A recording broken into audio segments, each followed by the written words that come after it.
Welcome to SVR Academy. This is current economy session. So రీసెంట్గా new export promotion స్కీమ్ని launch చేయడం జరిగిందండి. నూతన ఎగుమతి విధానం అంటారు దీన్ని. అంటే ఎక్స్పోర్ట్స్ అనేవి కంట్రీకి మోస్ట్ ఇంపార్టెంట్, ఇంపోర్ట్స్ కూడా ఇంపార్టెంటే. కొన్ని గూడ్స్ ఎక్స్పోర్ట్ చేయాలంటే కొన్నిటిని ఇంపోర్ట్ చేసుకోవాల్సిన అవసరం ఉంటుంది. సపోజ్ ఒక ఫ్యాన్ని మనం మ్యానుఫ్యాక్చరింగ్ చేస్తాం ఇండియాలో, లేదా ఒక కార్ని మనం మ్యానుఫ్యాక్చరింగ్ చేస్తాం ఇండియాలో. కానీ ఈ కార్ని మ్యానుఫ్యాక్చరింగ్ చేసే రోబోట్స్ని మనం ఇంపోర్ట్ చేసుకోవాల్సిన అవసరం ఉంటుంది.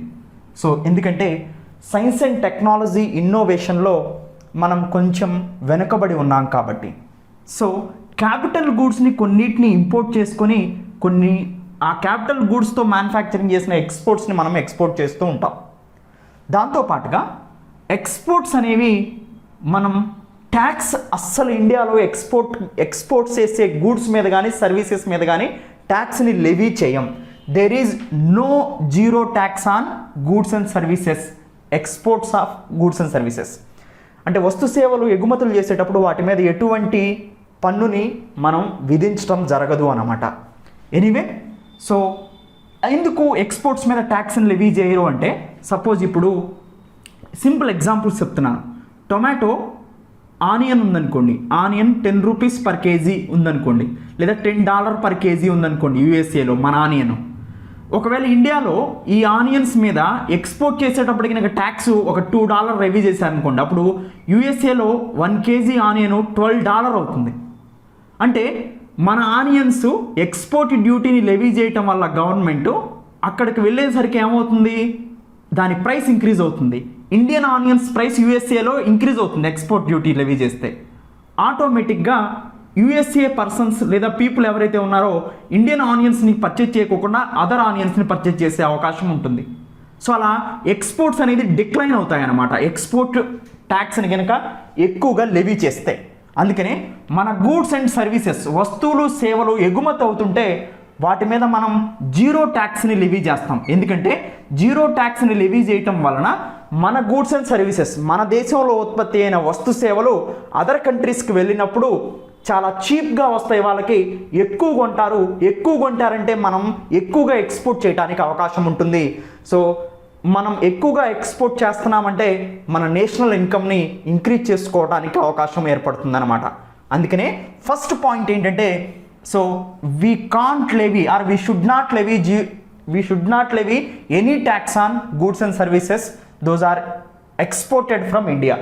సో భారతదేశం నుంచి ఎగుమతి అయ్యే వస్తువుల మీద జీరో ట్యాక్స్ని లెవీ చేస్తాం. ఎందుకంటే మన వస్తువులు వేరే దేశాల్లో ఎక్కువగా పర్చేజ్ చేయాలి కాబట్టి, మన ఎక్స్పోర్ట్స్ని ఇంక్రీజ్ చేసుకోవాలి కాబట్టి. సెకండ్ పాయింట్ ఏంటంటే, ఇన్పుట్ ట్యాక్స్ క్రెడిట్ని ప్రొవైడ్ చేస్తాం ఎక్స్పోర్ట్ అయ్యే గూడ్స్కి. అంటే సింపుల్గా ఒకసారి చూడండి, ఇన్పుట్ ట్యాక్స్ క్రెడిట్ అంటే ఏంటో. ఇన్పుట్ ట్యాక్స్ క్రెడిట్ అంటారు.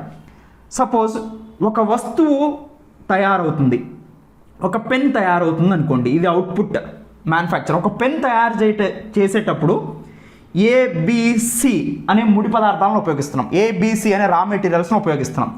ఈ రా మెటీరియల్ కొన్నప్పుడు నేను 100 రూపీస్ ట్యాక్స్ కట్టా. బి రా మెటీరియల్ కొన్నప్పుడు 120 రూపీస్ ట్యాక్స్ని పే చేశా. సి రా మెటీరియల్ కొన్నప్పుడు 80 రూపీస్ ట్యాక్స్ని పే చేశా.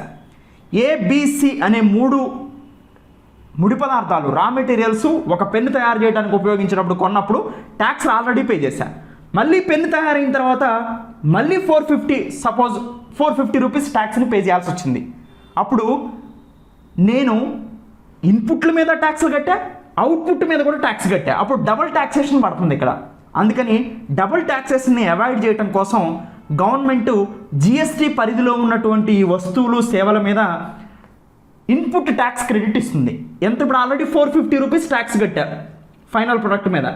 ఆల్రెడీ ఈ ప్రొడక్ట్ కావడానికి ముందే నేను మొత్తం చూడండి 100, 220, 300 రూపీస్ ఆల్రెడీ ఇన్పుట్స్ మీద ట్యాక్స్ కట్టా.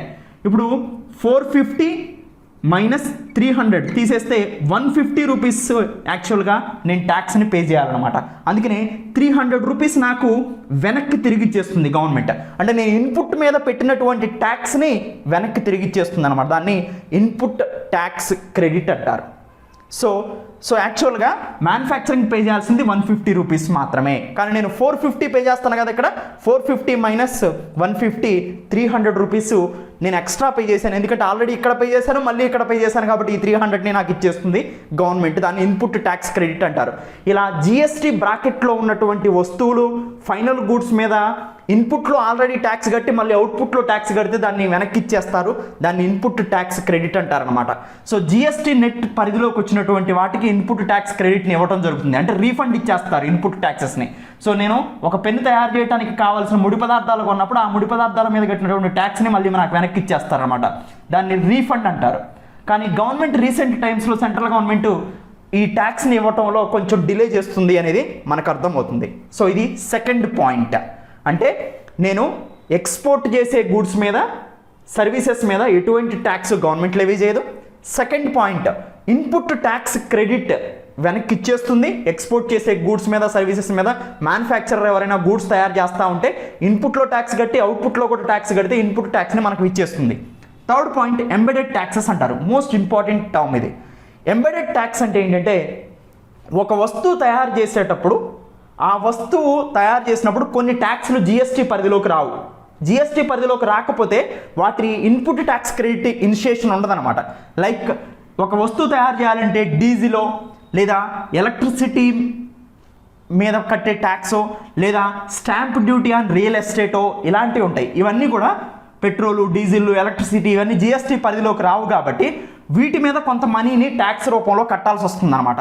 ఇలా జిఎస్టీ పరిధిలోకి రానటువంటి ట్యాక్స్ని మనం పే చేస్తామే, ఆ ట్యాక్స్ని మనం ఎంబెడెడ్ ట్యాక్స్ అంటారు. ఇది జిఎస్టీ పరిధిలోకి రావు కాబట్టి ఎటువంటి వెనక్కి ఎవరు. సపోజ్ నేను ఒక వస్తువు తయారు చేయడానికి సపోజ్ నేను డీజిల్ని ఒక 2 లీటర్లు ఉపయోగించాను అనుకోండి. ఈ 2 లీటర్ల డీజిల్ మీద నేను పే చేసిన ట్యాక్స్ అనేది నాకు వెనక్కి తిరిగి రాదనమాట. సో వీటిని ఎంబెడెడ్ ట్యాక్సెస్ అంటారు. ఎలక్ట్రిసిటీ కన్జంప్షన్ ప్రతి మ్యానుఫ్యాక్చరింగ్ కూడా ఏ వస్తువు తయారు చేస్తానో ఎలక్ట్రిసిటీ కావాలి. అలాంటి ఎలక్ట్రిసిటీని నేను ఉపయోగించుకున్నప్పుడు కూడా అవి జిఎస్టీ పరిధిలో లేదు కాబట్టి ఎటువంటి రిటర్న్స్ నాకు రీఫండ్ జరగదు. అలా రీఫండ్ జరగనటువంటి జిఎస్టీ పరిధిలో లేనటువంటి ట్యాక్స్లు ఏవైతే ఉన్నాయో వీటిని ఎంబెడెడ్ ట్యాక్సెస్ అంటారు. ఈ ఎంబెడెడ్ ట్యాక్సెస్ అనేవి రీఫండ్ ఇవ్వటం కోసం ప్రీవియస్గా ఒక స్కీమ్ని గవర్నమెంట్ తీసుకొచ్చింది. దాన్ని merchandised exports from India scheme అంటారు. Merchandised exports from India scheme, MEIS అంటారు. కానీ WTO world trade organization members ఎవరైతే ఉన్నారో దీనికి అబ్జెక్షన్ చెప్పారు.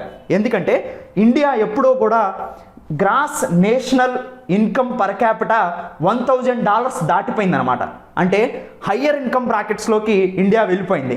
ఎప్పుడైనా డెవలపింగ్ కంట్రీస్ని దాటిపోతుంది ఇండియా, డెవలపింగ్ కంట్రీస్ మాత్రమే ఈ స్కీమ్ను ఉపయోగించుకొని రీఫండ్ ఇవ్వాలి అని అంటుంది. ఏంటి వీళ్ళ బాధ ఏంటంటే సపోజ్ కెనడా కానీ సో USA కానీ వీళ్ళందరూ కూడా మనకి WTOలో అడ్డు తగులుతూ ఉంటారు సబ్సిడీస్కి కానీ మనం ఇచ్చే ట్యాక్స్ రిటర్న్స్కి కానీ. ఎందుకంటే సపోజ్ అగ్రికల్చర్ సబ్సిడీస్ మనం ఇవ్వటం వల్ల, అంటే సపోజ్ అగ్రికల్చర్లో సబ్సిడీస్ మనం ఇవ్వటం వల్ల, గవర్నమెంట్ సబ్సిడీ ఇవ్వటం వల్ల ఈ agriculture commodity suppose onion, tomato price తగ్గుతుందన్నమాట ఎక్స్పోర్ట్ చేసినప్పుడు. అప్పుడు అదర్ కంట్రీస్ యొక్క ప్రొడక్ట్స్తో కాంపిటేటర్గా ఉంటుంది. సో కానీ సబ్సిడీ ఇవ్వలేదనుకోండి, ఈ price tomato, onion price other మార్కెట్లో ఎక్కువ రేట్ ఉంటుందన్నమాట, ఎక్కువ ప్రైస్ పెట్టి కొనాల్సి వస్తుంది. ఇక్కడ గవర్నమెంటే సబ్సిడీ ఇవ్వడం వల్ల దీన్ని ఎక్స్పోర్ట్ చేసినప్పుడు దీని ప్రైస్ తక్కువగా ఉంటుంది. అలా సబ్సిడీస్ ఇస్తూ ఉంటే వాటికి అడ్డు చెప్తుంది. ఎందుకంటే అదర్ కంట్రీస్ ప్రొడక్ట్స్కి కాంపిటేటర్గా ఇండియా మారుతుంది, తక్కువ ధరకే ప్రొడ్యూస్ చేస్తుంది గవర్నమెంట్ ఇలా సబ్సిడీలు ఇవ్వటం వల్ల అని. గవర్నమెంట్ ఇలా రీఫండ్లు, సబ్సిడీలు ఇవ్వటం అనేది విరుద్ధం. ఎందుకంటే ఇది హయ్యర్ ఇన్కమ్ బ్రాకెట్లోకి వెళ్ళిపోయింది ఇండియా అని చెప్తుంది ఈ WTO కొన్ని మెంబర్స్. సో అందుకని మర్కంటైజ్డ్ ఎక్స్పోర్ట్స్ ఫ్రమ్ ఇండియా స్కీమ్ని సో మనం ఆపేసి ఒక న్యూ స్కీమ్ని తీసుకొచ్చాం.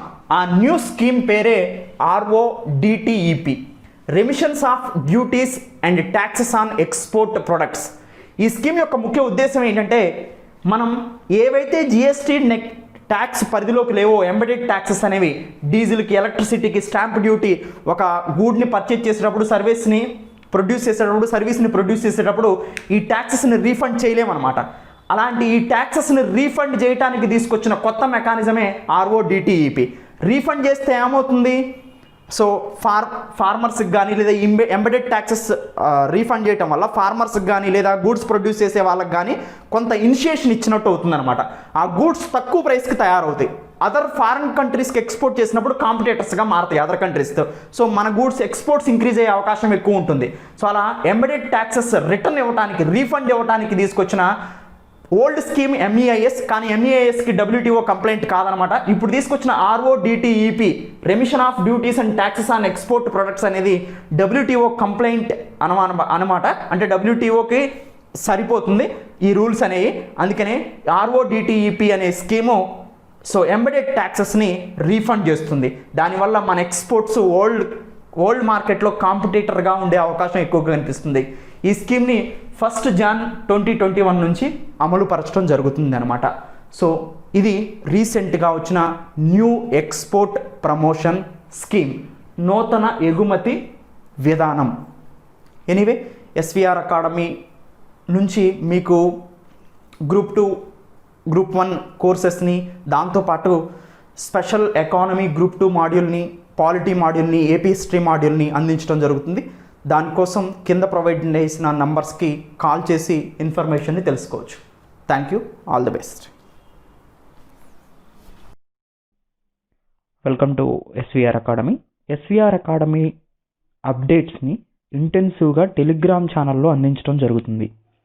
ఎస్విఆర్ అకాడమీ స్టూడెంట్స్ అందరూ మ్యాక్సిమం టెలిగ్రామ్ ఛానల్ని ఫాలో అవడానికి ప్రయత్నం కొనసాగించండి. న్యూ స్టూడెంట్స్ కూడా ఎస్విఆర్ అకాడమీ టెలిగ్రామ్ ఛానల్లో పార్టిసిపేట్ చేయొచ్చు. ఎస్విఆర్ అకాడమీ టెలిగ్రామ్ ఛానల్లో ఎవ్రీడే అప్డేట్ అయ్యే ఇన్ఫర్మేషన్తో పాటుగా ఎస్విఆర్ క్విజ్ని అందించడం జరుగుతుంది. ఎవ్రీడే ఒక ఎంసీక్యూని అందించడం జరుగుతుంది. ఒక క్వశ్చన్ని ఇంటెన్సివ్గా అడగటం జరుగుతుంది, అంటే చాలా డీప్ మీనింగ్తో అడగటం జరుగుతుంది. దానికి సంబంధించిన 1 వీక్లో 7 క్వశ్చన్స్ వస్తాయి. ఆ 7 క్వశ్చన్స్ అన్నిటిని కూడా మీకు టెలిగ్రామ్ ఛానల్లో పోస్ట్ చేయడంతో పాటుగా వాటి ఎక్స్ప్లెనేషన్ వీడియో ఎస్విఆర్ క్విజ్ కింద ఆన్లైన్ కోర్సులో ప్రొవైడ్ చేయడం జరుగుతుందన్నమాట. సో ఎస్విఆర్ అకాడమీ క్విజ్లో మీరు పార్టిసిపేట్ చేయాలి అంటే ముందు మీకు టెలిగ్రామ్ ఛానల్ ఉండాలి. దానికోసం మీరు సింపుల్గా ప్లేస్టోర్లోకి వెళ్ళి టెలిగ్రామ్ ఛానల్ని డౌన్లోడ్ చేసుకోవాలి. ఫస్ట్ సపోజ్ మీరు ప్లేస్టోర్లోకి వెళ్ళారనుకోండి, ప్లేస్టోర్లోకి వెళ్ళారు, ఇక్కడ టెలిగ్రామ్ ఛానల్ని డౌన్లోడ్ చేసుకోండి. టెలిగ్రామ్ బటన్ నేను ప్రెస్ చేశాను. ఓకే, ఇప్పుడు నా టెలిగ్రామ్ అకౌంట్ ఓపెన్ అయింది సింపుల్గా చెప్పాలంటే. సో IAS.world కూడా నేను మేనేజ్ చేసేది. సో ఇది పక్కన పెడితే ఇప్పుడు నేను టెలిగ్రామ్ యాప్ని ఇన్స్టాల్ చేసుకున్నాను, నా అకౌంట్ క్రియేట్ చేసుకున్నాను కాబట్టి నాకు డైరెక్ట్గా ఓపెన్ అయింది. ఓపెన్ అయిన తర్వాత మీరు ఎస్విఆర్ అకాడమీలో లాగిన్ అవ్వాలి. అంటే ఏం చేయాలి? ఇప్పుడు సపోజ్ చూడండి, సింపుల్గా @SVR Academy 6 ఇలా ప్రెస్ చేస్తే మీకు డైరెక్ట్గా ఎస్విఆర్ అకాడమీ కనిపిస్తుంది. ఇలా ప్రెస్ చేసిన తర్వాత ఇక్కడ జాయిన్ అని ఉంది కదా, జాయిన్ అవ్వండి. ఇప్పుడు సింపుల్గా మీరు ఎస్విఆర్ అకాడమీ టెలిగ్రామ్ ఛానల్ అనేది మీకు కనిపిస్తుంది. ఇక్కడ చూడండి, ఈరోజు క్వశ్చన్ అడిగాను నేను, which committee recommends the national common mobility card అని. సో ఇలా క్విజ్లో మీరు పార్టిసిపేట్ చేయొచ్చు. సో ఆన్సర్ని మీరు ఇక్కడే చెక్ చేసుకోవచ్చు. సో ఆన్సర్ మీకు గ్రీన్ మార్క్లో వస్తుంది. దీనికి సంబంధించినటువంటి ఇన్ఫర్మేషన్ కూడా మీరు పైన చూడండి, ఈ బల్బ్ మార్క్ని ప్రెస్ చేస్తే ఇలా ఇన్ఫర్మేషన్ వస్తుంది అనమాట. అలా చూడండి, ఈరోజు ఏం అప్డేట్ అయినాయి అన్ని డీటెయిల్స్ కూడా మీకు ఈ టెలిగ్రామ్ ఛానల్లో ప్రొవైడ్ చేయడం జరుగుతుంది. సో ఎవ్రీ డేట్ సపోజ్ చూడండి, ఇక్కడ 3rd మనకి అప్డేట్ ఏమైనాయి. So international relations 22 module, science and technology 50 module ఇలా అయింది కదా, సింపుల్ అనమాట. సో ఇలా అప్డేట్స్ వస్తూ ఉంటాయి. లేదా మీరు సింపుల్గా ఎస్విఆర్ అకాడమీ అని ప్రెస్ చేసినా కానీ మీకు అదే కనిపిస్తుంది. ఇది ఓపెన్ అవుతుంది, కింద జాయిన్ అని ఉంటుంది, జాయిన్ అని ప్రెస్ చేసేయండి. సో ఇది ఎస్విఆర్ అకాడమీ టెలిగ్రామ్ ఛానల్ని జాయిన్ అయ్యే విధానం. Thank you for subscribing.